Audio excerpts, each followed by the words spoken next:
Hey guys, Doc here to tell you about something that could really give you the edge in gaming. I'm talking about our show sponsor, Fade Grips. Thumbstick grips as well as controller grips that give comfort, precision, and control so you can take your gaming to the next level. Just go to fadegrips.store and check out all they have to offer. And with our promo code, CAG20, at checkout, you can get 20% off your entire order. That's fadegrips.store with offer code CAG20.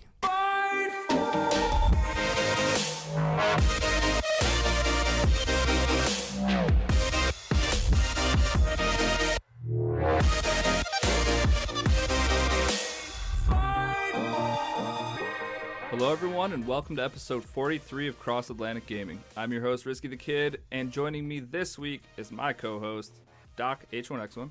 Hey, how you doing? And in our rotating third and fourth chairs this week, community members Chaotic Hey man. and Ladonian. What's going on, guys? Ladonian, you came back real quick, huh? Yeah, the wife is going to be giving birth here, so got to get my time on the podcast in now, because otherwise you guys are going to hear a crying baby in the background. We'll just call you We Chocolate get that Junior. enough on this show, so. Chocolate version 2. Yeah, so as you can tell, Chocolate is not here. I don't really know what he's doing at this point. He could have sent Eric in to stand in for him, I think, his butler, but stuff happens. Anyways, a few things quick here before we start the show. We have our community play coming up Saturday, March 23rd. That's going to be at 5 or 6-ish Eastern, or 10 and 11 for the UK peeps. We're playing Halo the Master Chief Collection. If you plan on playing that, I would make sure you have the Master Chief Collection downloaded ahead of time, because that is a large file. So if you're trying to do it Saturday morning, you might not give yourself enough time. We'll have an official LFG up on Xbox. I think we can do them a week out from the event. Yeah. So this upcoming Saturday, hopefully a Saturday or Sunday, the LFG will be up. So get your spot for that. Yeah, just a heads up, that is a 80 gig download as it currently stands on the Xbox. Yep, that's a big one. Okay, yeah, so there's that.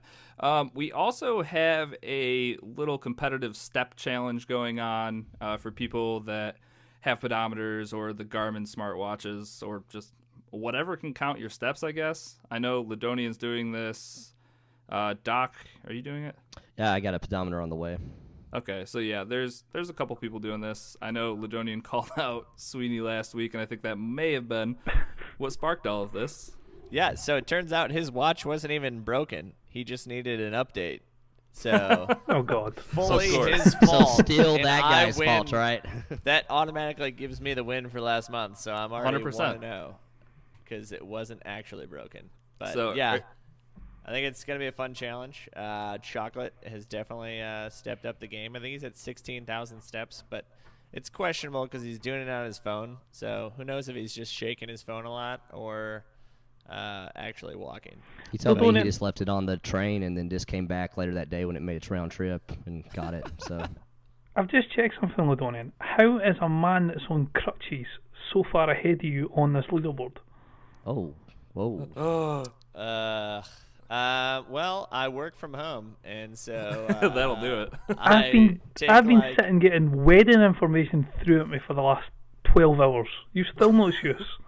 Yeah, well, you're Dang. also 6 hours ahead of me. I could go for a run right now after this and Kill destroy everyone. all of He's you just guys. going to podcast This is live on very the true. road. But, you know, I'll give you guys a head start. I'll make you feel good about yourselves.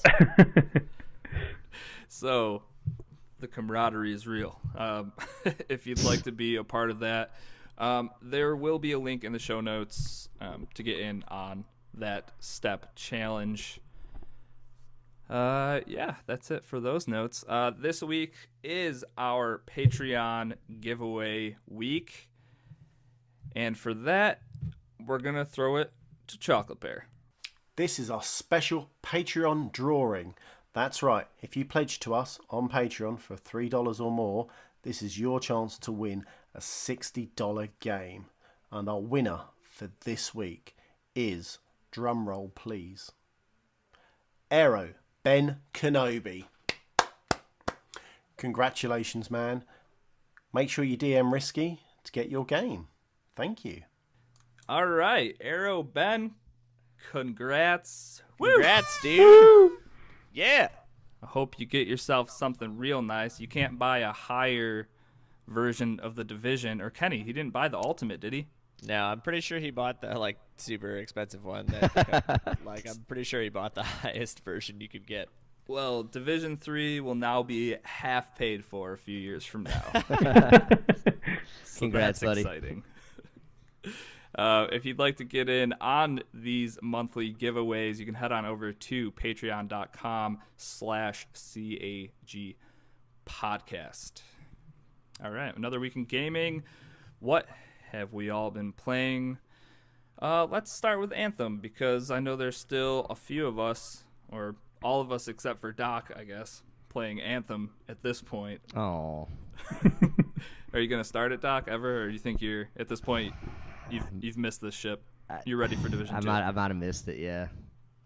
All right, fair enough. Thanks for the game, Doc. Sorry. Best Sorry. game share partner ever. Sorry. I'll give you a list of what I want next. I'm actually just waiting to like have the most ultimate mid-max marathon ever, because like Risky's posting like all these like how-to guides to like get the best stuff the most efficient time. So by the time they patch everything and take out any like kind of BS grindy stuff, I'll have all those guides pulled up and you'll see me like a 10-hour spree just have like maxed out everything. Either that or you're missing the loot cave, and then you're gonna have True. to grind real hard to get that stuff. True, that is a fair point. Yeah. Chances are you're going to start playing in like 6 months, and it'll just be the easiest thing in the world to The easiest to ramp make up. up the 70 hours that I've played. You're going to do that in a weekend. Awesome. All right, so Ladonian, what's going on in Anthem for you? Give us a progress update. Yeah, so I hit 30, and then so I was originally the Interceptor. I switched over to the Storm just to get to 30 with, and then I just started grinding like legendaries and strongholds, and so now I have all Colossus, Storm, and Interceptor that are all masterwork, javelins, and then my Ranger's like still pretty low. But honestly, the Ranger, like, I don't really find that fun. Even like I love the ultimate, I love the way it flies, but like just the battle style, I don't like the throwing grenade. Like it just doesn't do it for me. Like I want something that shoots, or like lasers or flamethrowers. So I would probably say my favorite class though is the Colossus, because you're just, one, you never go down, and two, you can just go into any crowd, flamethrow them to death, and then just put on your electricity and just combo it up. It's awesome. I gotta say, having played vicariously through Ladonian on his streams, the flamethrower on the Colossus does look pretty bad. I gotta say, it's pretty cool. I do like that earlier Doc was apologizing for buying a game, and then Ladonian being the only, like, you don't need to apologize. You're the one that wasted your money. No, that's how this works. Everything's reverse psychology. We trash our patrons and then we apologize for gifts. So Yep. Okay, hey, that makes Yep. sense. just Yep. keep it on point. On brand. But it's been good. Grandmaster 1 is starting to not be a challenge for me. Like I want to do a Grandmaster 2 just to see what the difficulty's like. I know you just did one, Risky, right? Yeah. But like I don't, like I got to go into it expecting no better rewards. That's the thing. So I think I was playing with Moose this past weekend or at some point, and we were like, all right, let's try a Grandmaster 2 Tyrant Mind run. Like, that's the stronghold that everyone's doing. It's by far and away the easiest one, I think, and it takes the least amount of time. But we did it in about an hour, and I got 4 Masterwork drops, which is actually Dang. is kind of high, I feel like, because he only came out with 2. And if I had spent an hour and only got the 2 Masterworks, it would definitely feel like, I don't know, like it just wasted your time. So, Yeah. especially since you can get in 3 Grandmaster 1 Tyrant Minds, I would say, in the span of an hour, especially now. It's just, there is no challenge, like you said, to the Grandmaster 1 stuff right now. And Grandmaster 2 felt like the perfect endgame difficulty, I would say. Like, Tough, nothing, but not like too tough, like doable. Not right. Not impossible. And that, like, I don't even want to go into 3 until they make some changes and they're like, yeah, you get guaranteed legendaries at every chest or something. It's like, okay, sure. Now I can smash my head against the wall for 3 hours trying to get this done because I'm getting 2 or 3 legendaries out of it. But that's just not the case right now. And they're aware of it. And until they have some type of fix, I think I'm probably pretty close to being done with Anthem until we get some more content, I guess. And I don't know if that's because Division 2 is coming out this week, because now I'll have that, and that's going to take up a lot of time. And this is obviously their second game, so they've really thought about what you're going to be doing after you hit level 30 in their game. So it just seems like there's going to be a lot more to do there. But I'll definitely come back to Anthem when we get actual content drops. Like, we're getting a lot of patches and stuff, but they're not really adding anything to the game. They're just fixing what's been broken. So it is what it is. Chaotic, you are also playing Anthem. I've just hit us a progress update. I've just hit the lofty heights of level 9. Woo! Yes. Nah, not been playing it as much as I was hoping to play it. Not really managed to game much recently. But just unlocked my second javelin. So I had started off as the Storm, but I felt it was a wee bit like a glass cannon. So as much as it was fantastic darting around the sky, raining ice, fire and lightning down on people, you get it sort of anywhere near a turret or any sort of heavy enemy and you're really dodged up, dip and diving for your life. So tried out the Ranger, but I think I kind of have to agree with Ladonian. As much as it feels good, it doesn't really strike me as the type of character you want to play in this game. Like a standard grenade, for example, that's not something that's really that interesting compared to some of the other characters. So probably going to try the Interceptor, because the other person I'm playing was playing as the Colossus. Just get ready to smash that Y button a whole bunch as the Interceptor. So the Interceptor is, to me, like the Storm and Interceptor, until you get to late game, feel like you're very glass cannon-y. Like if you get hit by any sort of like sniper, you're gonna be downed in one hit. Yeah, that's what was annoying me. But once you get your your masterwork stuff, you'll start to be a little bit more tankier. I mean, you're still gonna have to be careful and move around a lot, but yeah. That's the thing. When I'm playing as the Interceptor, it's a lot of hitting the B button as well, which is the dodge. Yeah. Like if I'm just flying through the sky and there's like snipers or cannons and stuff, I literally don't stop hitting B. Like my guy's just barrel rolling back and forth because I'm not going to get hit that way. I do quite like that with the Storm, where when instead of like the evade that the other characters have, it's almost like a teleport with the Storm. Oh yeah, the Storms is cool. I like that a lot. Yeah, and that's that's the thing that sucks, is I'm switching off between all these characters based on what the group needs, like that I join. And the Colossus is super fun, but there's no evade. So like you can just put your shield up and that's like all you can do, which is really tanky. But yeah, Risky, do you have the perk for your Interceptor where if you dash 3 times it reloads your guns? Yeah. Oh, wow. So amazing. Nice. I don't know. I don't find myself hardly ever using guns at this point. I have a melee focused build that I like throw some toxic gas or whatever, Venom Bomb, and then Venom Bomb, and then dash forward a few times, and then I like do some weird melee that makes a fire explosion. So it's like a primer / detonator. Yeah, and that's what I'm working on. I just cannot get the Venom Bomb to drop, which, like, I'm kind of happy about because it's actually giving me something to chase, even though like there's no end game and stuff right now. Like, it's making me come back to play. Whereas like the Colossus, I have everything I want except for like more legendaries, obviously.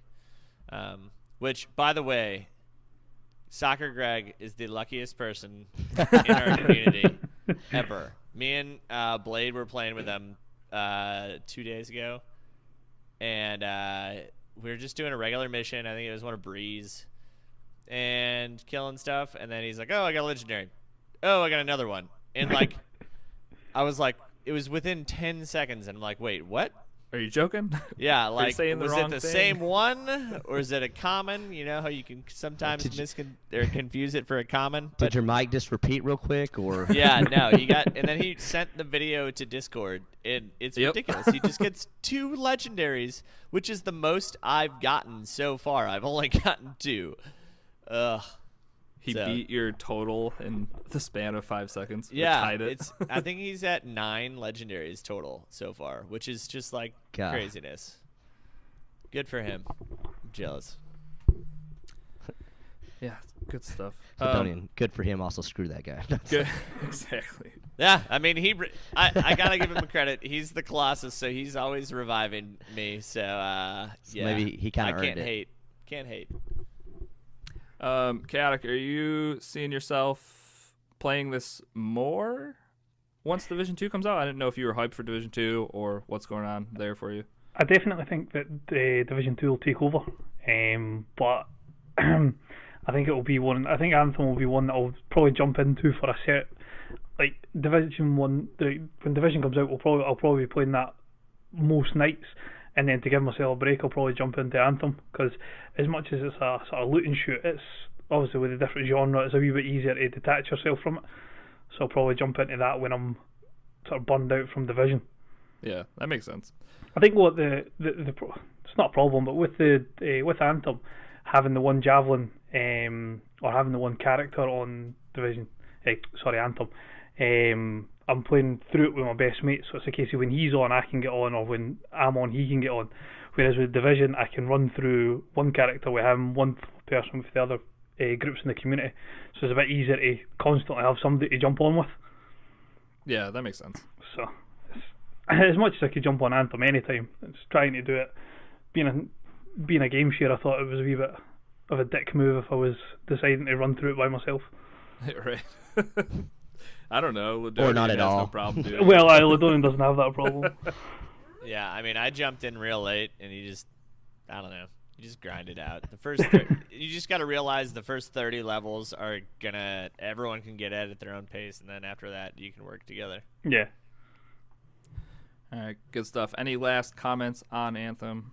Anyone? Yeah. I mean, it looks like people are finding ways to cheese like crazy. I don't know if you guys took a look at those videos. Oh, Risky, you posted one of them, but yeah, I just every day I just set the 24-hour filter on my YouTube, and I just write Anthem exploit and then just see what pops up. And Yeah, there's something new every day. My man. yeah, last night I was playing with this guy, and he told me about the masterwork. Like, you can get any masterwork you want. Yep. And he did it for Avenging Herald, and it was like pretty ridiculous. So I might try and I mean, I'm not gonna try and do it, but you know.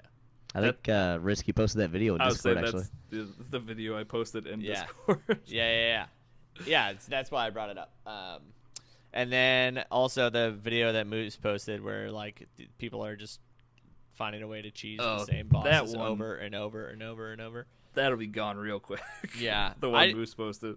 I just don't know that many people. Can you go back to that specific mission and do it? No, over? so you have to play through enough contracts that you land on that specific contract. Yeah, so And the gist of it is there's these 2 final bosses. You kill one, get the loot from it, and then let the second one kill you, and then it restarts the encounter.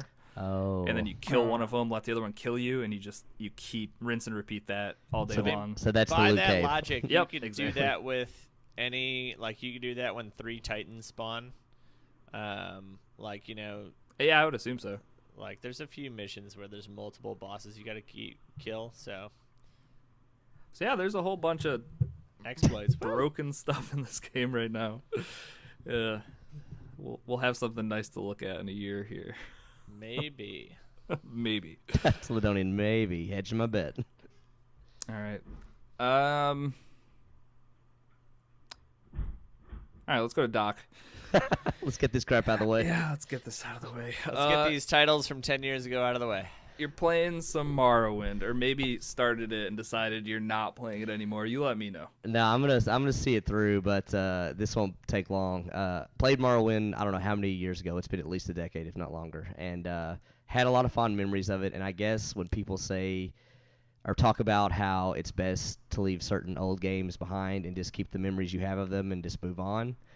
There is something to be said about that because I did not remember how, I forgot how, I don't know if I forgot, but with how games have advanced since then, how bad the combat system was in Morrowind. It is dog crap. It's horrible.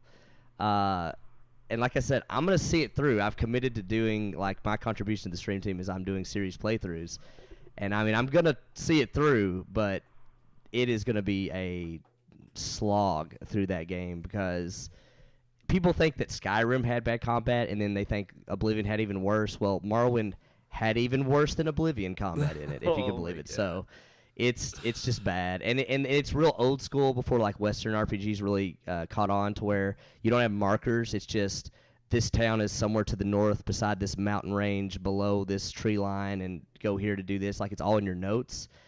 And it's really old school like that. And when you're used to playing stuff like Fallout 4, Skyrim, modern RPGs, it's kind of hard to go back to that. So, yeah, it's I don't know. Yeah, I'm gonna play it through. I'm not having the best time ever, if I'm being honest, but it'll get done. I just can't wait till I get to Oblivion and I get to a somewhat modern RPG. So that game is why I never played Oblivion or Skyrim, is because I tried a Morrowind playthrough and I just couldn't stand how your arms are just like out in front of you the whole time. And you just look like an idiot like anytime you're doing anything. Well, and then it just. But I will say the customization of character. Customization was real good for the time. Yeah. You can do whatever you want with that character. Yeah. That's actually, that game, though, is, I got to give credit to that game. That's how I got my gamer tag. My buddy was, like, creating a character for me, and he is just like, your name's going to be, like, Dodian. And then he, like, created this crazy backstory for the character, because you can apparently do that in that game. Yeah. And, so. Yeah, you think that's bad, like the arms in front of you. Go into third person, which it's never looked good on a Bethesda game, but it looks real bad back then in that one. So it is like you're a walking tank robot that can barely, like, is mimicking like a human being what it thinks a human being would walk like. Like, it's terrible. My favorite part about all this is that you're like, yeah, this is bad. Yes, I'm not having fun, but yes, I will continue to play this game in its entirety. Oh, see, the problems I'm running into now because I have that mindset is I am beelining this story like it is. I'm on a nuclear button timer, like it is. But because I'm beelining it so much, I'm hitting enemies that I am not prepared for, and I'm dying a lot. Totally underleveled, probably. Yeah, and back in Morrowind, it was. That they inherently made that game more difficult. Well, I don't know. You could say that maybe about a lot of older games in general, but that game is inherently harder than Oblivion and Skyrim was, even on whatever difficulty level you put it on. But so it's rough. So with that all said, now that garbage is out of the way, I started up a great game called Dead Space, which came out a while back, but is aged much better than Morrowind. So. At least there's that. I was going to actually wait to start Dead Space until I had beaten Morrowind and kind of skip back and forth between my series playthroughs, but I couldn't make it, so I'm having to do a palette swap every once in a while. Just give up, Doc. Just stop playing. Just play some Anthem, Doc. Or Red Dead Redemption. We all know you didn't beat that.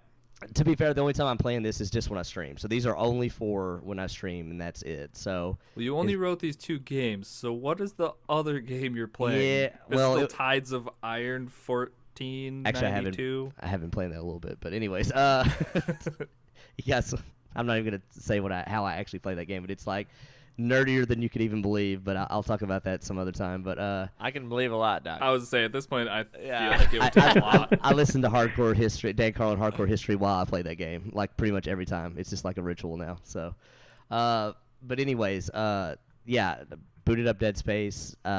That game aged so much better, though. I mean, granted, it's a 360 era game. Yes, it came out much later than Morrowind. It's not an RPG, I get it, but that game still plays really well. It still looks pretty good considering.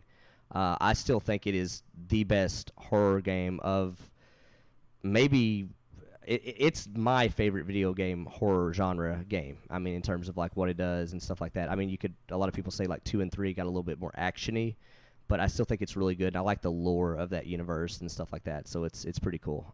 So yeah, been playing that and a couple other things, but that's about it. I just had to get the gross Morrowind taste off my tongue though, and let you guys know that maybe don't go back to that game if you're thinking about it.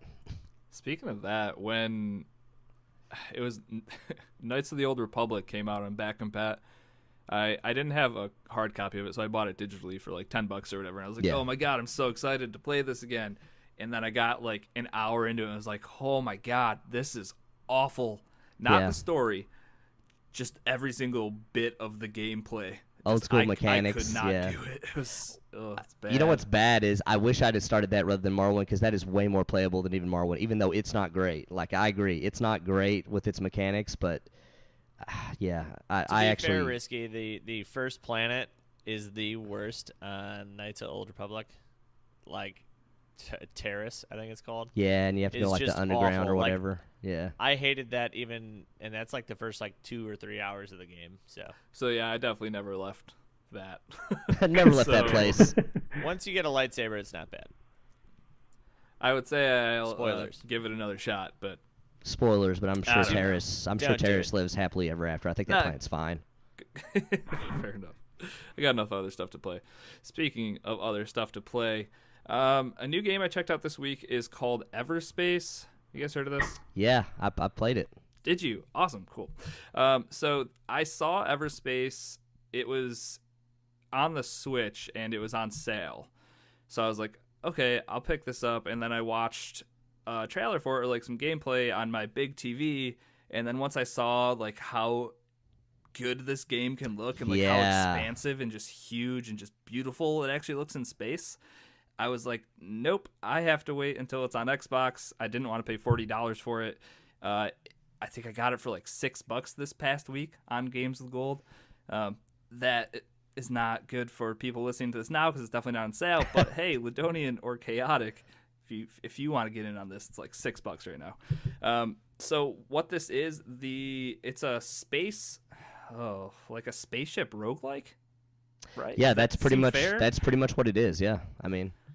So initially when I had my spaceship and I was in space for the first time, it reminds me of Elite Dangerous, like how it all looks, I guess. I'm playing from the third person perspective. But so you go out on these runs with your ship, you're running into enemies, you're collecting gold. That's the currency that you can carry over. Well, not carry over, actually. You have to spend it all.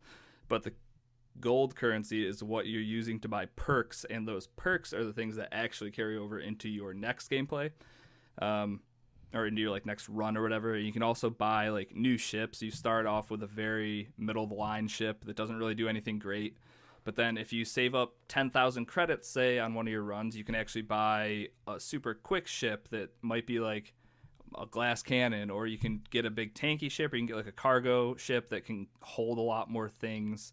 And what you're doing is going through these procedurally generated maps, I guess, every run, and you're just collecting things to upgrade your ship to make it so you can get further and further. There is a storyline. It seems like you're a pilot who woke up and you keep like reliving the same day over and over. Kind of, Doc, does that sound? Yeah, I mean, I think that's the premise of it. Yeah, like.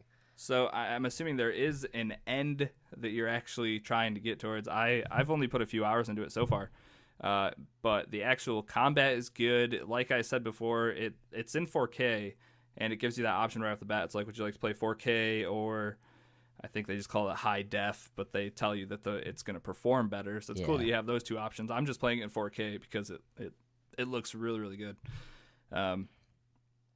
But yeah, if you're into roguelikes and... Is it multiplayer or no? Is that a dumb question? I mean, it's not a dumb question, but no, it's not. Yeah, I'm not sure how you would do multiplayer in a roguelike, really. I don't think I've ever seen that before. It almost has to be leaderboards, I guess, at that point, right? Yeah, like who can go the farthest in it, I guess. If you're looking for this game multiplayer, I think Elite Dangerous is pretty 100%. Perfect for that. But yeah, Everspace is a ton of fun, and I know it's been out a while now. maybe a couple years, if not it was more. in I don't the know. it was in the preview program on Xbox way back in the day. Okay. Like I was surprised when you said it was on Switch because I just the one thing I remember most about it, it had been a while since I played it, was just how good it looked. Like it was one of the best looking games I've seen on the Xbox, and I kind of wondered as soon as you said Switch, I didn't know it was on the Switch, how well that translated to the Switch, but I would assume not well, and that's what. But now I'm at a point where it's like I was having so much fun here that if I do see it drop down to like below $10 again at some point on the Switch, I might grab it because have it on the go. Yeah, it is pretty fun, and Yeah.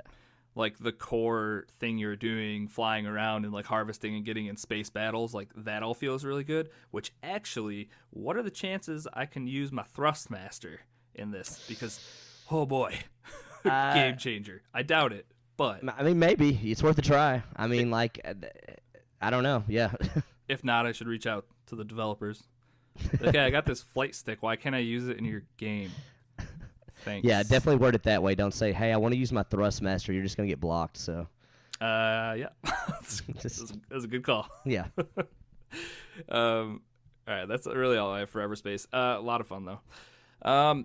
Chaotic, you are playing a game that just recently went into Game Pass. A game that I got to play for a long weekend at one point and had a ton of fun. And that game is Just Cause 4. How is Rico Rodriguez's adventure treating you? It's honestly just to sit down and put on for an hour and just see how much chaos you can possibly create by attaching cars and tanks to hot air balloons and just see what happens. You're not going to get a better game. It's absolutely fantastic. Storyline's not exactly the most inspiring, but for the fact that you can do pretty much whatever Not you gonna want, win the awards. it's just chaos. It's absolutely fantastic. There's just so many different things you can do. Like, I was playing it just before I came on the podcast just now, and it was breaking into some sort of hydro dam that you had to release all the water, things like that. And there was like sort of 4 petrol canister big fuel tanks in a row. Pulled a helicopter into all of them, and you just see bodies from the helicopter, workers. Just, it's not even bad guys. It's just little guys with like red high-vis jackets on, flying 300 feet in the air. It's just beautiful chaos the whole time. I got a question. Have you tethered a tornado yet? No, I've only picked it up. I've not even really focused on the campaign. I've literally got a car, got a gun, got my attachments for whatever my grappling hook can do, and just destroyed the whole island as best as I can. It does look pretty good though. The whole weather element, I know there's a couple of I've just got to a point in the story where it tells you like there's 3 different stations that you can go and unlock, and one's protected by a sandstorm, one's on a desert, or one's on an abandoned island, so I'm going to imagine that's going to have some sort of water aspect. But some of them, like the first wee bit where you're in a cutscene you don't play and you see the hurricanes start up, that's an amazing thing to think of when you start being able to encounter them in the game. Yeah, I really need to pick this up and play it because I unfortunately kind of skipped over 3 and I kind of regret that. 3 was so fun. Yeah, like see, I love 2. I played 2 on the 360 and I loved it. So many hours in that game, and I don't know why, if 3 just came out at a weird time or something else was popular, but You were probably busy playing Morrowind or Tides of Iron or some something. other he was playing garbage Super game. Mario World. Risky, come on now. No, I was playing Super Mario Party, the only game you actually ever need. I just played that a couple weekends ago, and the random stars at the end screwed me. So Oh, really? A Super Mario Party game screwed you over with weird game rules? That's never Forget happened that to me. game. So I've never played any of these games. Is it someone once compared it as like Grand Theft Auto, right? You can just do whatever the heck you want, like go explore anywhere, and then like just but like amped up to like 100. Yeah, think of Grand Theft Auto if you had a flight suit and unlimited parachutes and was incentivized to blow up as much as you could, basically. feels accurate. It's really fun. The all of the equipment you can get in that game, it's so fun. Did you pretty much, I feel like you have everything unlocked at the start. Did you get the thing like the boosters that you could put on people? They are the best things ever. Like, you pretty much get a tank and you line it up with pretty much anything that's in front of it. Put 16 boosters on the back of it, hit go, and just watch pandemonium unfold in front of your eyes. I remember some pretty good just videos of that. sticking those little jet boosters just on random people and Yeah. then just like detonating them, then watching them spin off into oblivion. Because that's the thing, you can set, like when you go into the menu, you can set which direction you want the boosters to go, whether you want them to go up or back or Right. side to side. So if you put one on the head and it's like to the left, and you put one on his foot to the right, set it off. Spin around It's inevitably. just chaos. Rico Rodriguez, a man of the people. Oh yeah. Yeah, I just remember the first time I hopped into that, I found a truck, hooked up 4 balloons, one to each corner, and then put some boosters on the back. And it's like, you can make a blimp. You can do whatever you want. It's just a giant sandbox for you to utilize Yeah. all of this equipment, and it's so fun. I know I also never got to the tornadoes and stuff, which I know were a big part of what they were selling for this game. Yeah.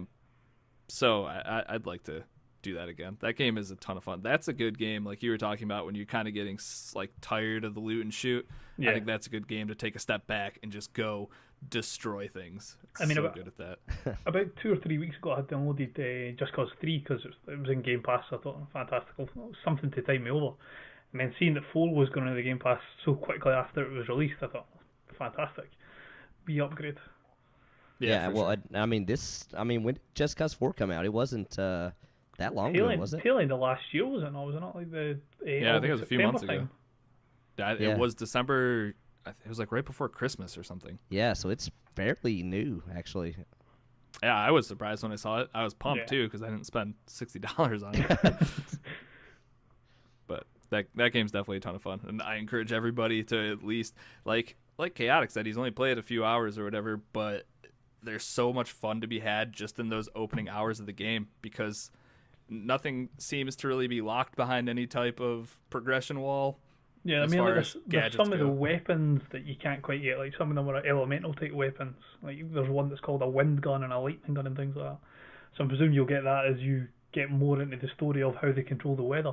But all the attachments for your grapple gun you unlock as you level up. But apart from that, they're all available from the get go. So you just have to pick whichever one you want to use. Yeah. And it's quite good how you can change the intensity of them. I didn't know, did you use much of the balloons when you played at Risky? Yeah, so you can change like how high they actually bring people up into the air. Yeah, Is that what you're and talking about? you can change what's inside them as well. So you can make them helium. So if you attach that to a car, it obviously flies way up in the air. But you can also make them, I can't remember what it is. It's hydrogen something. It's a hydrogen gas mix. So it lifts it up a small bit, but when you blow it up, it creates a chain reaction. Oh, I did see. I don't think I looked at that. I Yeah. only used the helium ones. That's awesome. So it's fantastic for that because you just fire balloons randomly throughout a base, and then as you shoot one of the balloons, you just see bombs going off throughout the whole base. Nice. That's great. There's a ton of like leveling and customization just for each gadget too. It's Yeah. like each one has so many options and like upgrades and stuff. Definitely a meaty little RPG there with some RPG mechanics as far as the leveling and customization goes. Yeah. A lot of fun. All right, I am playing for my Switch game at the moment. I bought Final Fantasy IX, which Weeb. speaking of old games that no one should be playing, well, not no one should be playing. This game actually seems like it's fun so far. It has the this is gonna sound terrible because I can't even tell you what kind of combat it is. It's like real time because you have like the meter that fills up, like so. So the enemy's never waiting to attack you, if that makes sense. Like it fills up that ATB bar or whatever. Yeah. I'm a Final Fantasy noob, if you couldn't tell. Played a few of them, but 9 was one of the ones I hadn't played before, and they announced it, I think, at one of the recent directs or something a few months ago. So I picked it up, and I'm playing through that at the moment. It's not the best looking game, but the story so far is good. I think my clock said 2.5 hours in, so I'm gonna keep playing me some Final Fantasy. I'm really just looking forward to playing 10 and 12. Those both come out in April, and they're ones that I never played. So, does the game? I mean, I know you're talking about the gameplay. Does it hold up fairly well as far as like? Well, so that's the thing. It's like the issues that it would have as far as not holding up well. They do they have some ways to kind of mitigate how dated it feels, I want to say. So if you just hit start, you can go and hit R. I think it's R, and that's going to make it so it turns everything up to 2 times speed. Oh, okay, so, gotcha.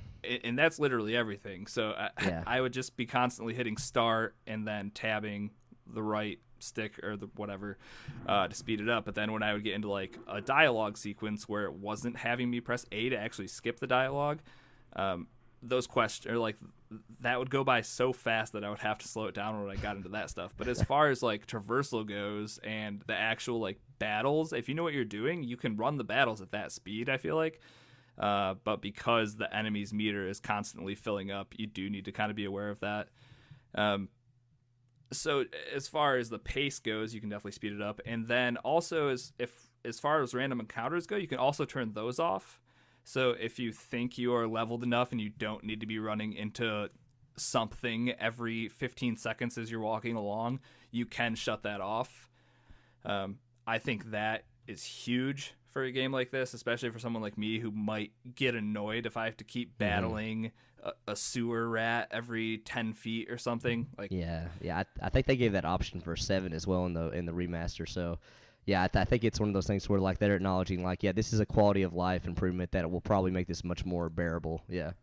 Yep. So they're doing things like that, I think, to, I don't know, freshen it up a little bit and not make it seem like the same old thing, and making people like me be able to enjoy the games a little bit better, I think. I'm in there for the story at this point, and it's good so far. So I know 7 is coming to the Switch the end of this month as well. They're kind of just porting everything over there. Yeah. And with it being on Switch, I feel like it actually has a chance to get played. So yeah, I'm doing that, and so far, so good. All right, last game we're going to talk about is Borderlands 2. Man, Chaotic, you just cannot shake this loot and shoot bug, huh? In fairness, the reason I've played Borderlands 2 is because it's one of the few loot and shoots I'm actually good at, sort of, as Doc would say, min-maxing it. So it's just a game I can't put down. It doesn't matter how many times I've completed it, whether it be on the PC, the Xbox, the PlayStation. I just think it's one of the best games ever made.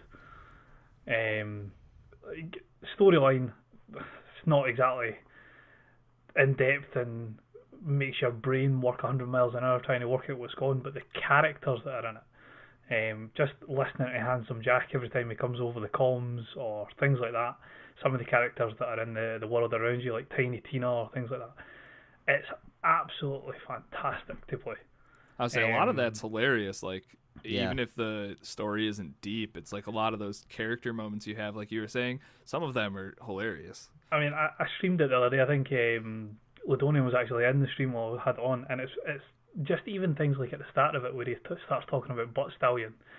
I was trying to stream it and try and keep it as like talkative as I could to explain, because Ladonian was asking a lot of things about like my level and how I had so many like overpowered weapons and things like that, and I was desperately trying to keep it as informational as possible, but every time he mentioned Butt Stallion, there was this voice inside me saying, "You have to laugh, you have to laugh, you have to laugh." Yeah, I've tried to play this game by myself, and like I guess I really didn't like. I don't know. It just felt kind of boring. Like when I was by myself, I felt like if I had people to play with, it would have been a lot more fun. Because then it's not just you in this like kind of barren land, besides like in the major towns. Mm-hmm. But I really liked watching him play because he had all these awesome guns and he was just blowing people away in like no time at all. I mean, the other thing I think it doesn't get quite as much praise for as it should. Some of the DLC that comes in that game as well. If you've got the Handsome collection, you get all of it. But there's one where you're at like a big game reserve that you can get. So they're one of the characters that are in the game, Hammerlock. He has his own DLC. Torg, who is one of the guys who make the guns that you use in the game, he's got his own DLC. and some of them are just absolutely ridiculous. Some of the references to like modern day things as well. So there's a part of the game in the DLC you play for Tiny Tina, and she has it's almost like a Dungeons and Dragons type thing. She's got her own little board that she makes up the characters playing, and midway through that quest, there's a big chair made out of swords with a guy on it sitting on it called Jeffrey. Oh no! There you go. So it's not exactly how it should be, but it's just little things like that you get a chuckle out of. And there's a few Lord of the Rings references. It's such an easy game to sit down and play, but it's such a rewarding game to sit and play as well. Like when you get your legendary drops, or when there's a stage later on in the game where once you've completed it, you can start getting something called Seraph crystals, which is even more rare. So you start getting the pink guns that come with it. It's just I don't know if it's the original loot and shoot, but in my opinion it's the best because it gives you such a sense of achievement when you do it. I actually, watching you play, I forgot how much I loved the way the game looks and the aesthetics of it. Like, I know it was kind of champion, like I don't want to say cel-shaded, but like it's got partially that look to it, but I just forgot how much I love the way that game looks when you were playing it. I mean, I think I can't remember. I'm sure there was somebody else. I'm sure Doc said about wanting to jump in a group of 4, and all the Donnie wanted to say it. The good thing, I don't know how it works with like the modern loot and shoots, but with Borderlands, the more people you have in the party, the higher percentage chance you get of your loot drops, or the more difficult the game gets. So I'd say to obviously Doc and Ladonian that it's something that if it's possible getting a group of 4 to play, it's a great experience. That's, I'll definitely be playing it sometime. Does that. I don't think they do. Nope. Well, I mean, only playing groups of 4. For Soccer Greg, I think it works that way, but otherwise, Yeah, maybe he gets all of the luck for the group. I was just thinking these terrible chills came over me, and my thought was, what if Borderlands 3 is a games as service game? Oh my god. I can't see it. I can't see it either, Chaotic, but I don't know. It made me nervous. You say that, but they have been working on it a long time. Yeah, like 6 years, like Anthem, or way longer. What, you guys don't think it would work? I think it could, for sure. I mean, I think, with what we know Borderlands as, it, obviously it would have to have some major overhaul, but like that game, in my opinion, kind of inspired, I would say partially inspired stuff like Destiny and stuff back in the day. Yeah.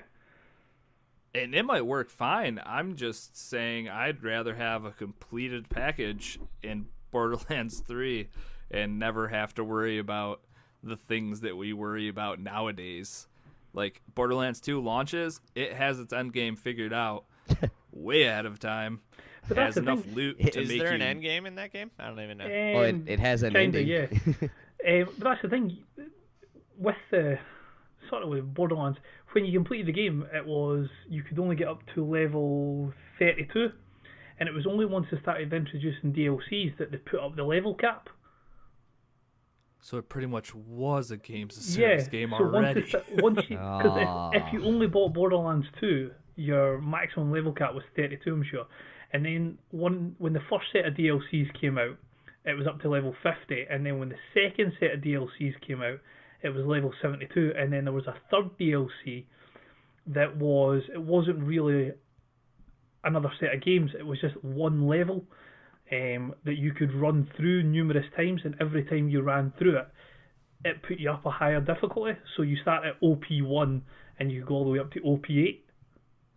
My whole life is a lie. So it just when I was sitting thinking about it, it kind of is a games of service. So they had the base game, brought out an expansion that allowed you to get a higher level, brought out another extension to get you a higher level. So it will come out as that.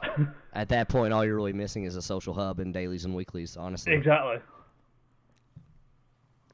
So, yeah, I mean, I guess if it could work with any game, seems like Borderlands 3 could be that game.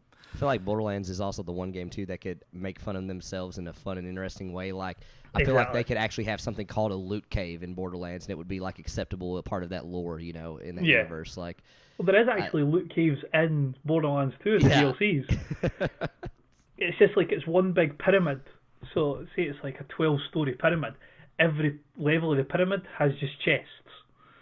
So it's always an RNG with the chests, but it's still a loot cave that you can go backwards and forwards to. Borderlands was so ahead of their time. Just they were pioneers. All right. So the last thing I will note before we get into the news is that our current Game Pass roulette game is Sonic and Knuckles. If you'd like to get in on the conversation with that, join us on Discord. We have a Game Pass roulette channel, and if you have any questions, comments, or anything like that about it, you have about a week at this point, because we'll be going over this on next episode, giving our thoughts and letting you know if Sonic and Knuckles is a hit or a miss. Don't you mean Chocolate and Knuckles? Yes. Sorry, I misspoke. Yeah, I mean, the whole channel is just chocolate. It's great. Yeah, Chocolate's had some brand reworking. Let's just say that channel. Dark place. We're just gonna call him Vanilla now. Yeah, it's the most PG thing we could come up with.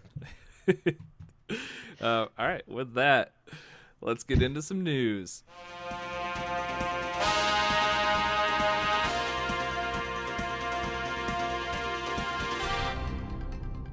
All right, Doc, what is in the news this week?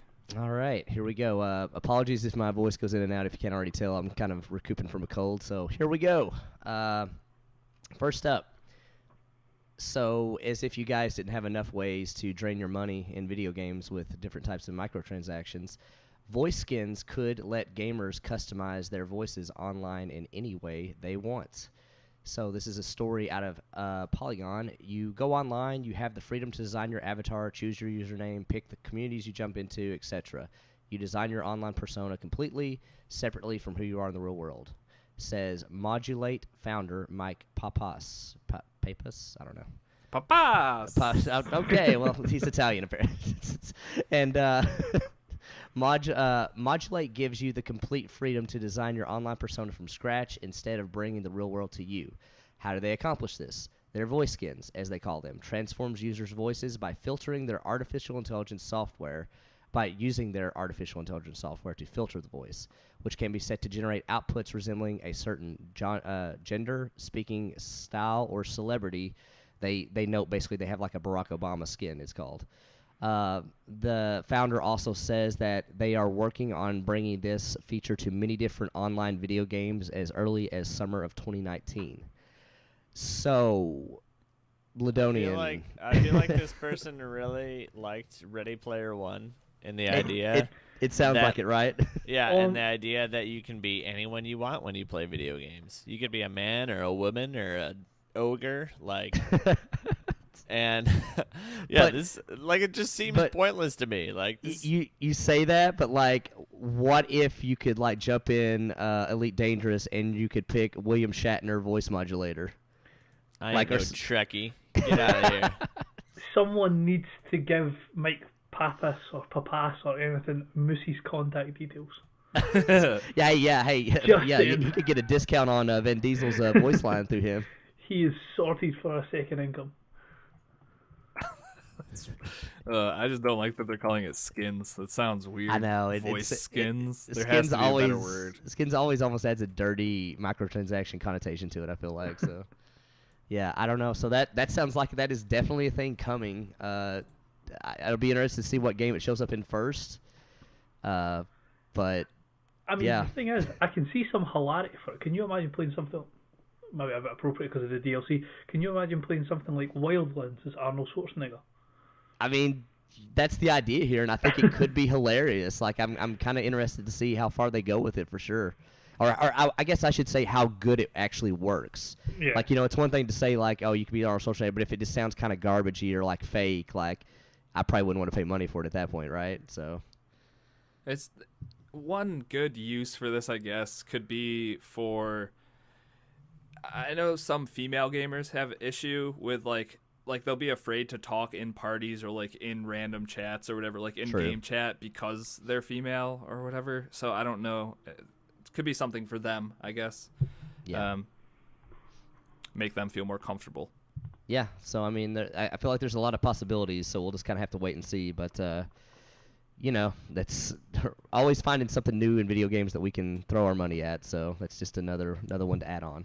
Perfect. Any of you guys catch the new Nintendo Labo that they come out with? I saw it.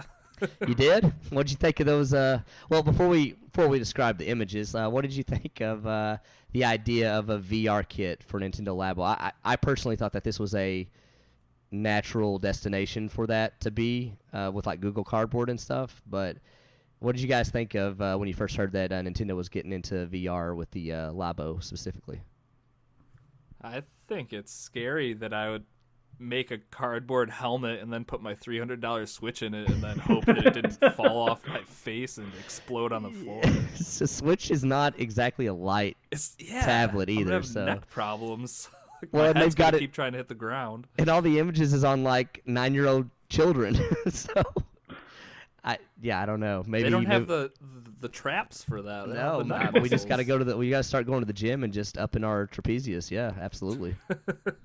I just don't think that I never got the Samsung or the Google goggles or whatever those things were, and I just don't get the appeal of it. Yeah, sure, you can. The whole thing about the Switch is it's portable anyway, right? You don't need these goggles or glasses to be able to play it. So I don't know. I just don't know that this is really gonna. I don't know. The whole Labo thing is cool, but no, I don't think it's taken off like they wanted it to. And I think the thing that it most closely resembles is that Google Cardboard, which was literally like, here's 100%. A cardboard cutout, bend it around, insert these little pieces of glass, and you're good. The only difference is once you imprint Nintendo on the cardboard, it goes up $30. So right, people were literally giving I think at one point Amazon was giving them out for free. You just had to pay for shipping or something. Literally, like that. Literally.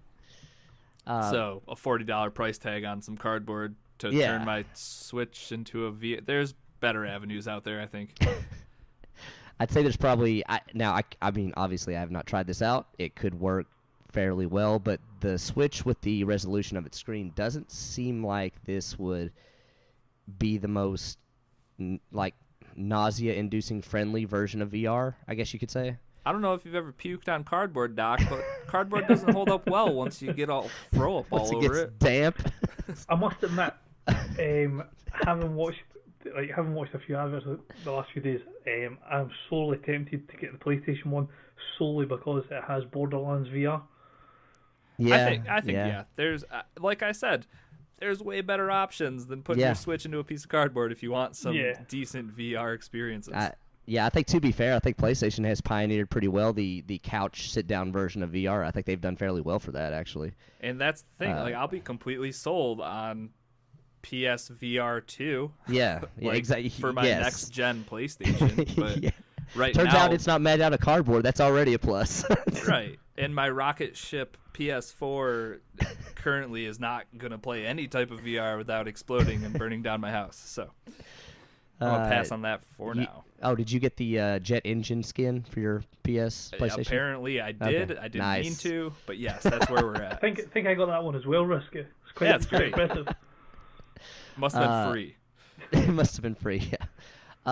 So the thing about this is, there's a starter kit that comes with the goggles and what looks like they're calling it a blaster. It looks just like basically a little hand cannon, almost cardboard hand cannon. And that's $40. They have two separate, I don't know if they're separate. I had a hard time on their website distinguishing the add-on kits and what you actually got, if it was one big add-on kit or like they were separated into two different ones. But either way, the add-on kits will cost $80. I'm, again, not sure if that's all four, including a camera, elephant, bird, and wind pedal. And yes, I will repeat what they are again: a camera, an elephant, a bird, and a wind pedal. I mean, if I can buy an elephant for $80, I'm assuming I could probably resell said elephant for much more. Well, have you guys took a look at their promotional website yet? Because if you aren't sold yet, boy, will you be after you check out those pictures of kids interacting with the Labo 4 VR. I'm listening. I'm gonna describe the. Okay, so we're trying to take a much more, multi-age group focus here for the podcast. I'm gonna try to do this as nice and as black and white directional as I can at just describing what is in front of me on the screen. So, on this picture, there is a young child holding up a goose. The goose's head is pointing away from her, away from the VR setup, and it looks like she's staring into the backside of the goose. That's the only way I can describe this picture. And she is smiling and laughing, and that is, there you go. I have to imagine Nintendo PR. I don't know. Again, we live in an age where I don't know how this stuff. Anyways, you guys take it. I'm just gonna dig myself a hole here. You guys go ahead. No, you're good. I think you painted a vivid picture there. So. You got this. Yeah. So I mean, that web page alone, that it's their only web page I think they currently have up now promoting it. That web page alone is worth checking out. I'll probably throw it up in Discord later, but it is something when you see some of those pictures. Did you end up buying that arcade cabinet Labo set? Or that wasn't even a Labo set, was it? That was made by someone else.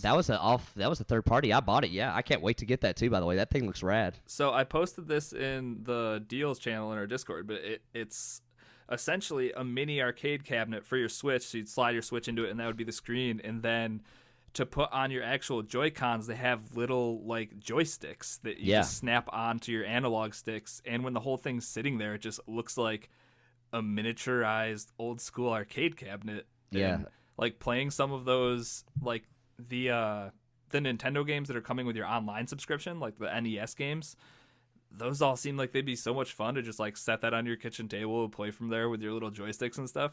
Oh, that was a cool looking set for like $15 or whatever it was. Dude, yeah, that looks awesome.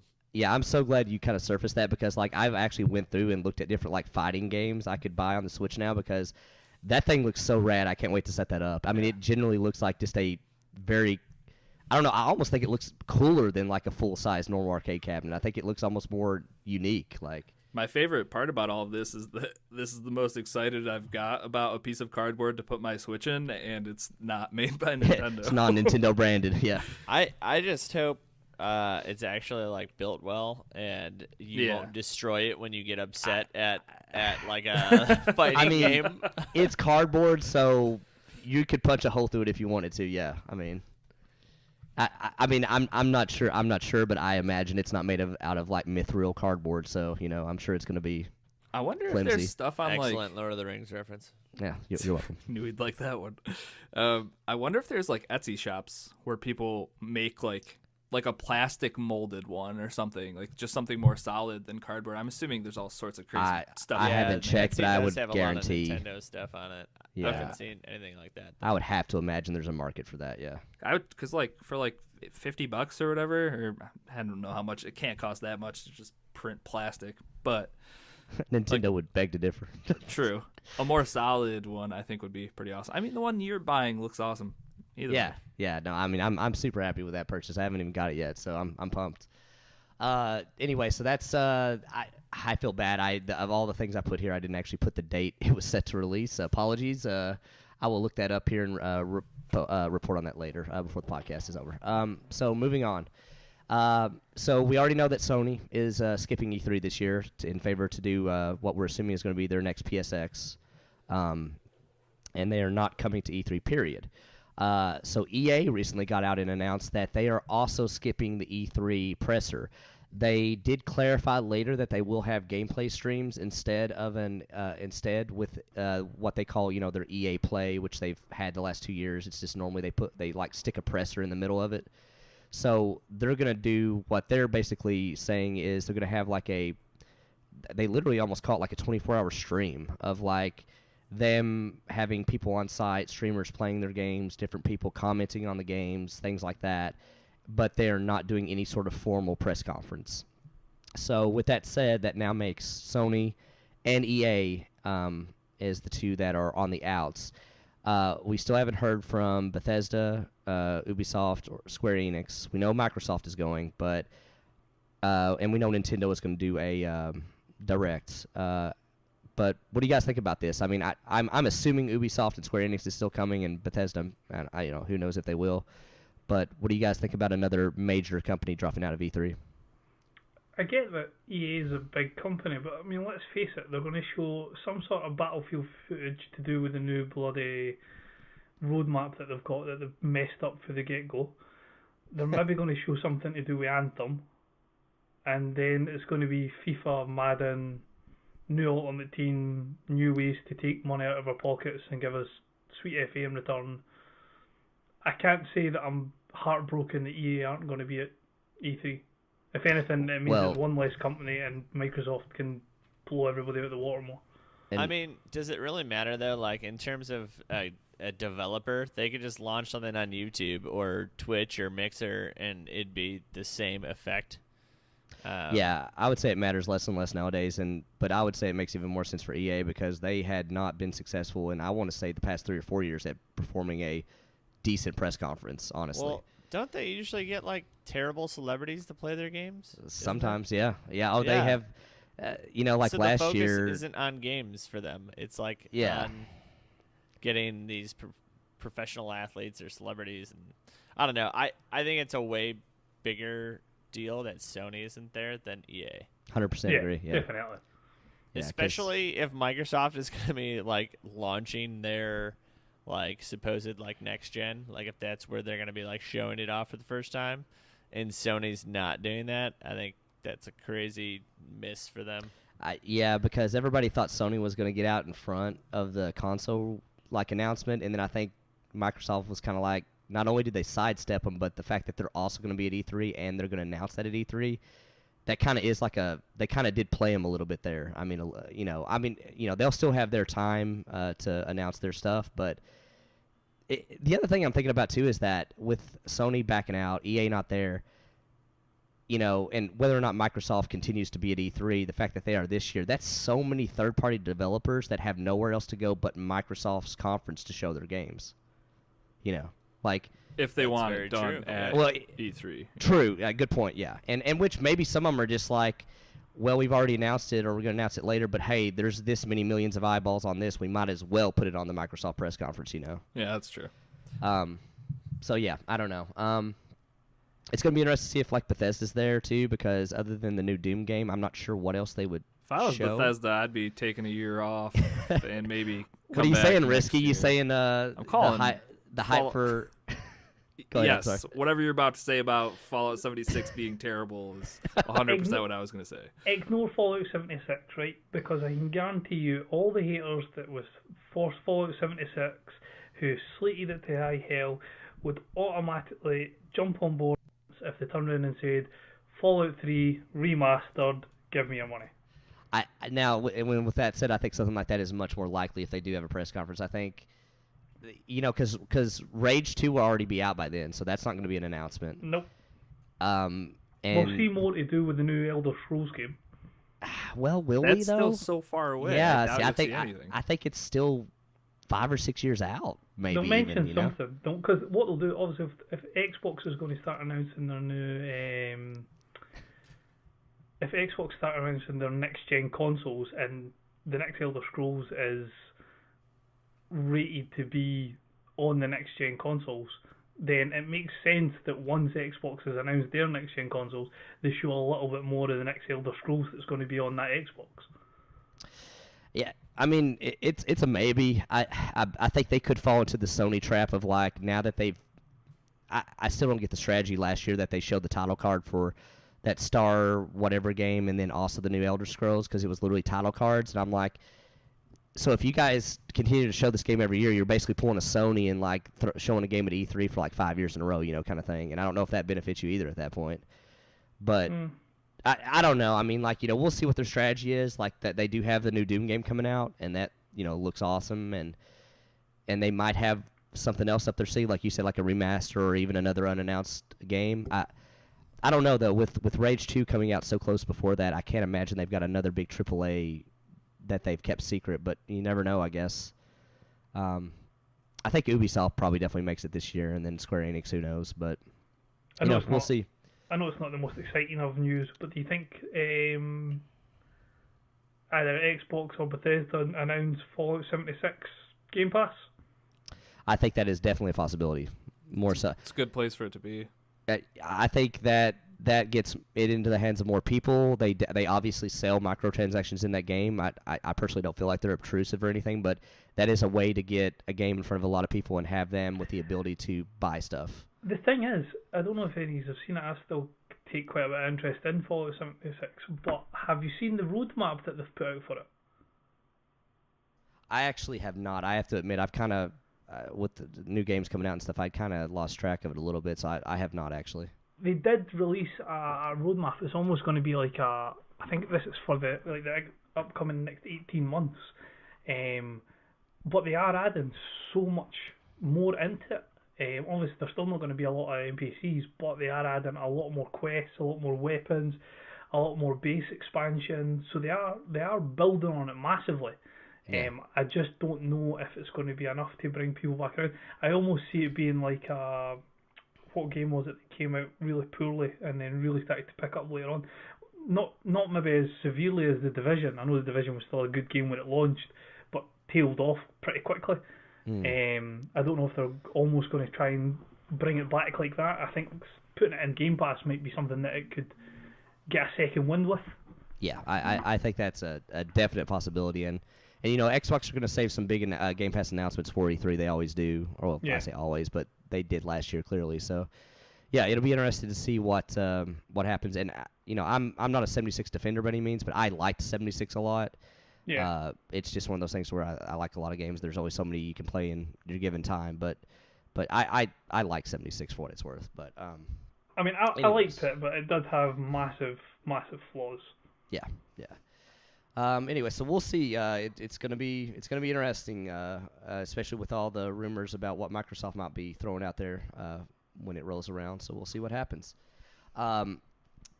Moving on.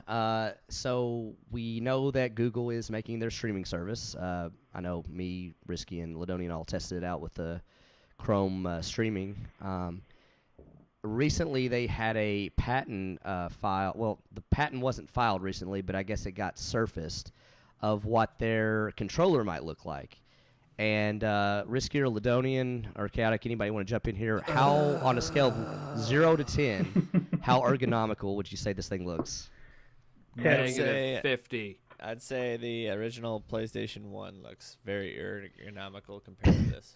I do like the random Twitter user that had the joke of Sony being like, and we would like to congratulate ourselves on having the worst controller ever with the PS3, Hold and my then Google beer. says, hold my beer. The thing is that really bothers me is you get the PS fanboys and they can defend themselves to the high hill. That say, oh yeah, great design with the PS4 controller with the touch bar and everything, but you look at the games companies that make controllers for a living, like the Razer controller that's got the PlayStation and Xbox variant. It's set out the exact same way as the Xbox controller with the left thumbstick higher up. Scuf, who do their professionals controllers, thumbstick up in the top left corner. Take a hint, guys. I mean, I think Nintendo basically, when they made the Pro controller, they were like, they took an Xbox One controller and just printed Nintendo on it, literally, and probably got sued. Like, They called up Phil and were like, "Hey Phil, can you send us a controller?" hey, do you mind if we literally copy this? Okay, cool, thanks. I didn't talk about this earlier, but in Final Fantasy IX, there's certain parts where it's like quick time events, and you have to hit these buttons at the right times. The amount of times that it said like A, B, X, or Y, and I was hitting where they are on the Xbox versus no. oh my god. Look, just give me like an up, down, left, right, Let's- because I can't handle. My brain is like B. Can you B, remap the buttons? uh-oh. let's end the argument here. On the Nintendo controller, everybody should know that B stands for back, and it Yes. should be on the far right, and that should solve it. Regardless of where you think X, Y, and A should go, B should be back. I I just had to get that out there. No, that's fair. But I mean, back to this though. I mean, I would be the first to say that like I don't particularly like symmetrical sticks, but I think the PS4 controller is a actually very good controller and is about, in my opinion, probably the best way you could do symmetrical sticks. I think they could probably lose the touchpad, but other than Do that, any actually, games utilize the touchpad? A lot of not, them do, right? but they're in like It- it's a stupid like gimmicky thing. yeah, it's nothing like it's nothing like profound in any way. Yeah, Is it only on PlayStation like exclusive games usually, that they do yeah, it? usually. It'll be like turn the page in your diary by swiping left or like stupid stuff like that. Yeah, it's typically usually just a big start button, honestly, because it's The one clickable. thing I like that it does is the little speaker that it has. I think is really cool. Yeah, that Like, actually is a nice touch. If you're playing, the first time I noticed it and thought it was substantial was when I was playing MLB The Show, and like you'll hear your teammates through that. They'll be like, "Come on, kid, throw it in there," or like something like that. But that audio comes through the controller. I just thought that was so cool. And I think on Hellblade they have voices come through it and stuff. So like, Oh, there's God. there's definitely like certain games that like take advantage of that. But like, The Last of Us, when you turn your flashlight on, it clicks. Like the Yes. flashlight Yeah. clicking noise comes I from forgot the about that. controller, which feels so good having that in your hand and having it click like a flashlight. I remember the first time I noticed that, and I literally held the controller close to my ear. I'm like, is that coming out of my controller? Yep. Is this thing But broken? yes, did I break it? Great. I've had this for 2 days. Awesome. Anyways, yeah. So I actually, for what it's worth, like the PS4 controller. I personally feel like offset sticks naturally feel better. Agreed.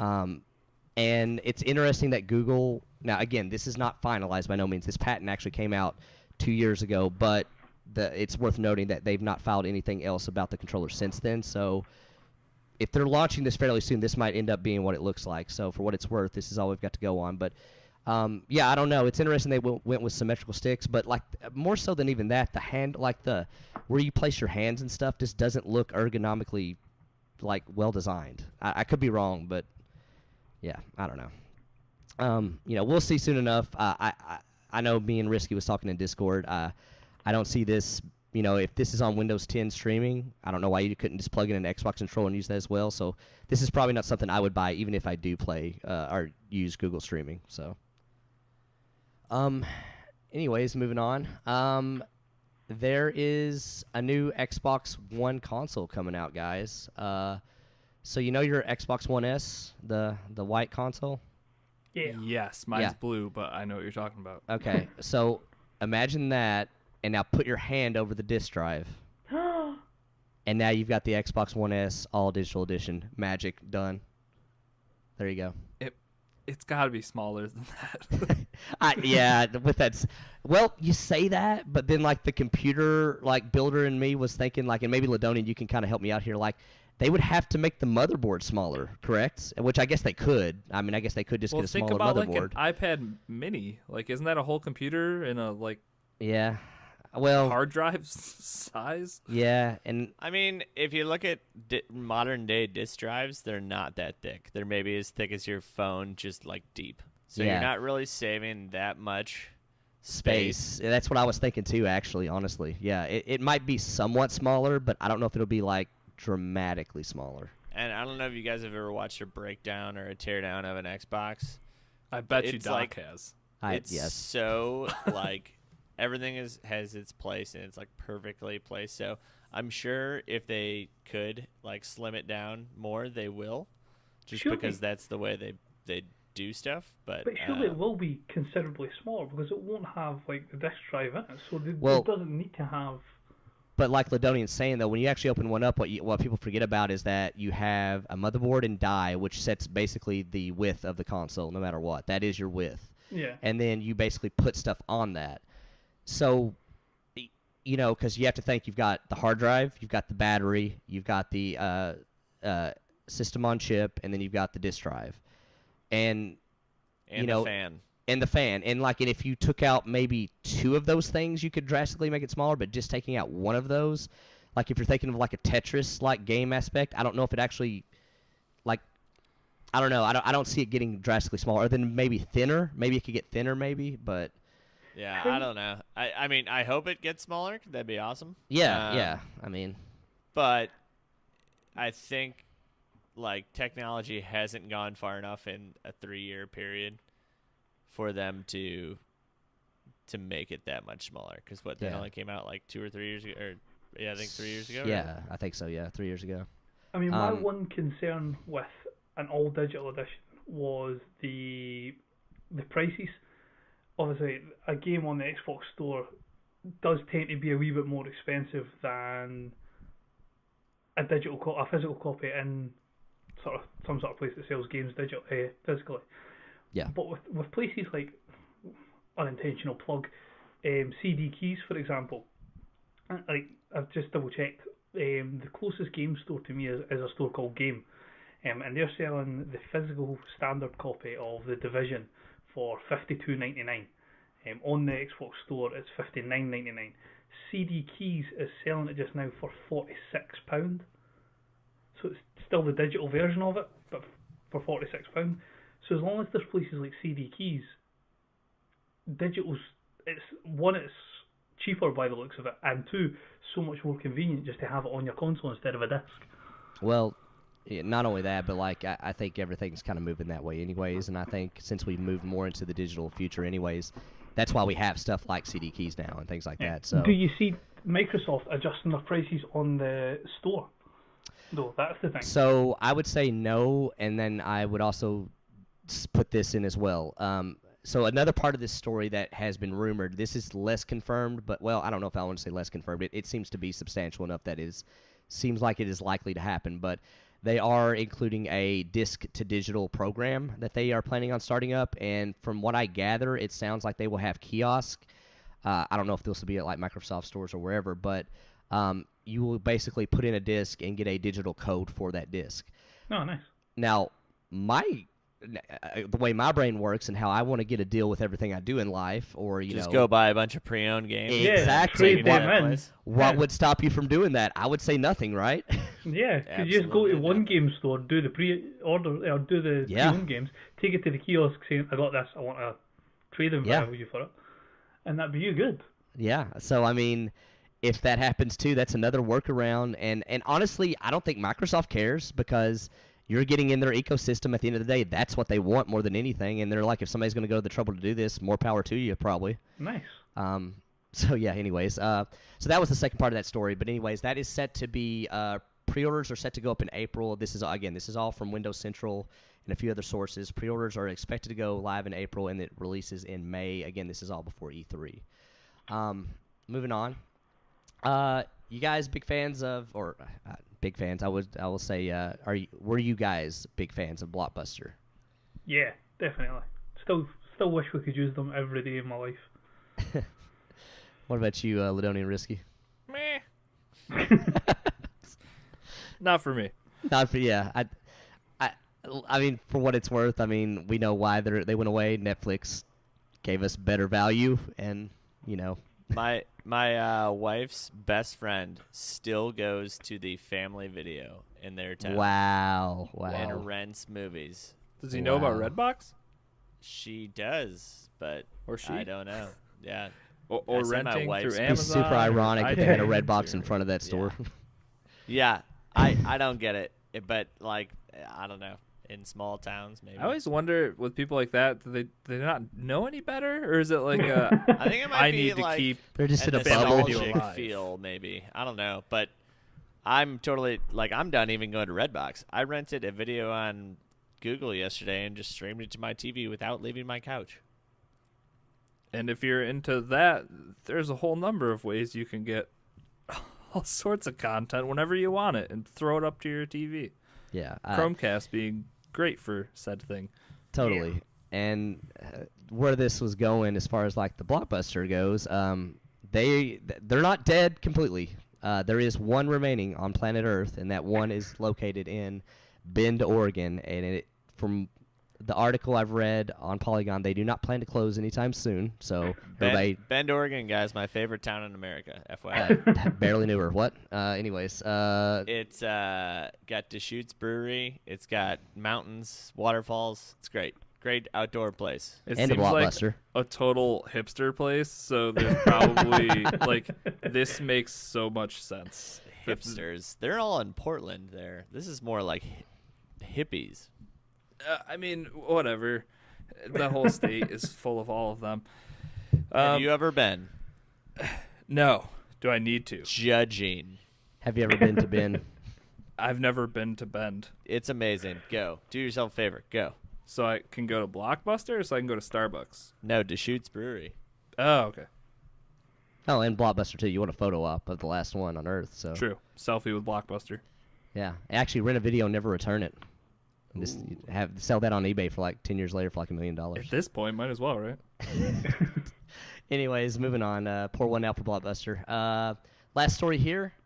Wow, I did not see this get added till after the fact. And it's getting updated as we speak. Doc, this shouldn't even be a story that you actually need to read anything from. All we wanted to say was that Chaotic, congratulations on your engagement. Congratulations, Jesus, Doc, buddy. that wasn't tough. Hey, you know everybody. what, Risky? I was about to say a Pokemon was getting engaged, so you tell me if it was tough. Oh, that's my fault. I'm glad You to see son that of a... that you don't have commitment issues there, Chaotic, unlike somebody else in this podcast. Whoa. Somebody's whoa, got to hold whoa. down the commitment phobe spot in this podcast. This is getting way too real.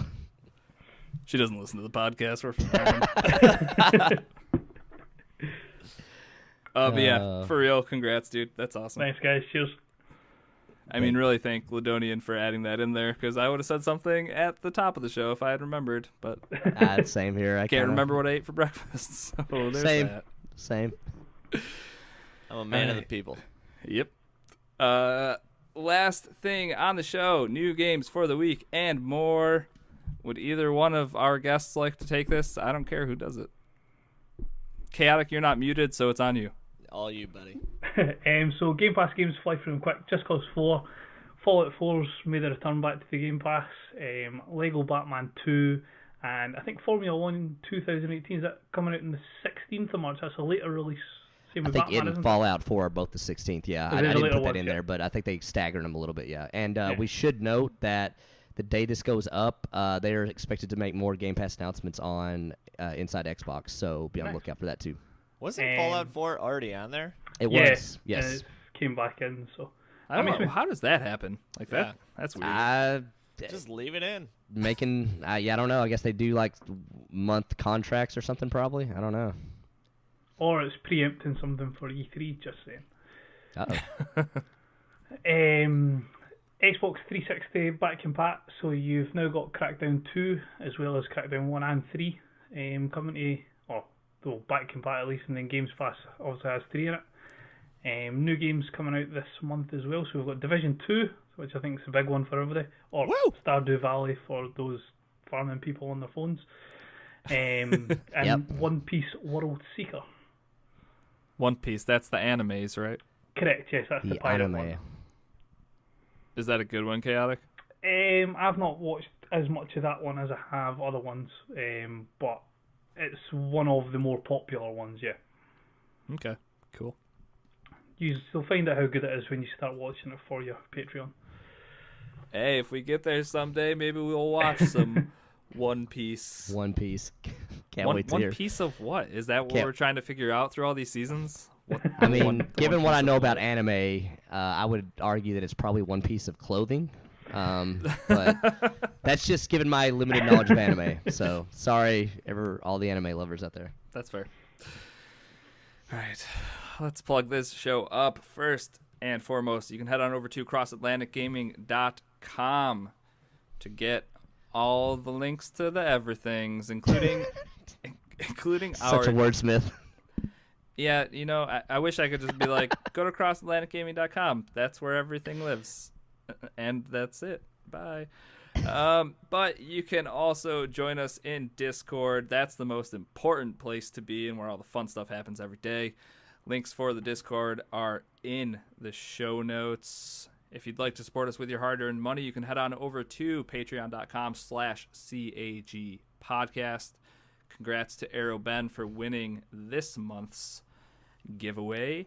If you'd like to get in on that, head on over there and check that out. And like I said earlier, or maybe I didn't mention it earlier, we are going to be making some changes to the Patreon coming up in the next couple weeks here, and we'll reach out to everybody about that. So keep your eyes peeled to that. Oh gosh, wait, real quick, Risky. Are the changes? Do we have to be nice to them, or? We're discussing that. Okay. So it's not final. Okay, good. No, not yet. Okay. On Twitter and Instagram, we are at CAG Podcast. And if you need to reach out to us via email for any reason, we are at not at CAG Podcast at Gmail. There's a lot of ats. CAG Podcast at gmail.com. Also, remember to like, subscribe, and rate us, especially on iTunes. All the positive feedback we get through iTunes just helps to kind of surface us and the show. Get more eyes, get more awesome people in the community like you. Also, check out our Mixer and Twitch channels. Those are both at Cross Atlantic Gaming. We stream Mondays and Tuesdays, so check people out there. These two wonderful people on the show are both part of the stream team, so you can watch them stream on different days of the week or something. Yeah, Morrowind, yay. And Doc, He wasn't talking about you, Doc. Yay. You don't have to watch that. Yay. I feel like if I'm gonna watch a streamer, he needs to enjoy what he's playing. So These are all fair points. if you'd like to get in touch with me, I'm at Risky the Kid everywhere. Doc, how about you? Doc H1X1 everywhere. Ladonian Lydonian everywhere. and Chaotic. Chaotic UI everywhere. Woohoo! We did it. Woo! Podcast. 4 We're seconds. awesome. Ended Quick, now. wrap up! Oh god, the 1 hour and a half. Oh, damn. Oh, sorry about the We hour and 5 minute lose. podcast. I'm gonna have See, to if you trim out a hadn't bunch of been this. nice to one of your patrons and wished them a congratulations, you'd have actually got it under the 1 hour. Yeah, why are we congratulating Yeah, Chaotic? that's what I We was should have been thinking. like, hey, that sucks. Exactly. Yeah, doesn't feel right. Game over. Game over. No, game over is where I'm in. Yeah, same here. Yeah, that we're in the current, we're in the loading screen of game over. So The credits? And if No, we're- Anthem has taught me anything about loading screens, it doesn't seem that enjoyable. Anyways, thank you everyone for tuning into this week's episode of Cross Atlantic Gaming. We'll catch you guys next week for an all new episode. Goodbye. See ya. See you shout guys. out to Bend, Oregon. You guys are awesome.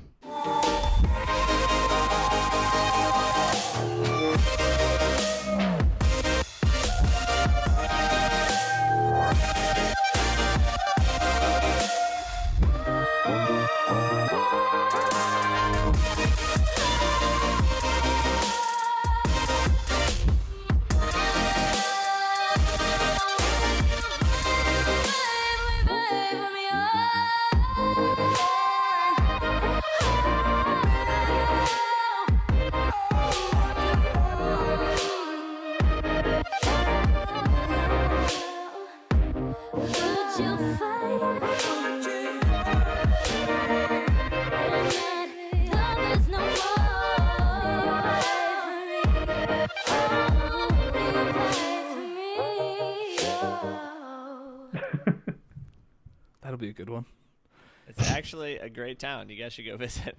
I'm serious when I say it's my favorite city in America. I just like that during that segment, you were trying to be like, yeah, this place is awesome. And Doc was like, Bend, there's a joke here. And We have I to hardly mold know this to her. work. Nope. Just ignored it. As you should. All right, who brought the dad jokes this week? Yeah, we All right, got two I got a- soon-to-be dads. Well, not Yeah, soon, I got a but- few here. All right. So, why did the bank robber take a bath after the heist? Well, I don't know. He wanted to make a clean getaway. Oh god. Oh. I actually had something to do with Woof. dirty money there or something. All right, next one. Why did the boy bring a ladder to chorus? To reach the high note. He wanted to sing higher. Yeah. Oh, Okay. Yeah, Yeah, look nice at one. that. All I'm right. smart. Did you hear about the houses that fell in love?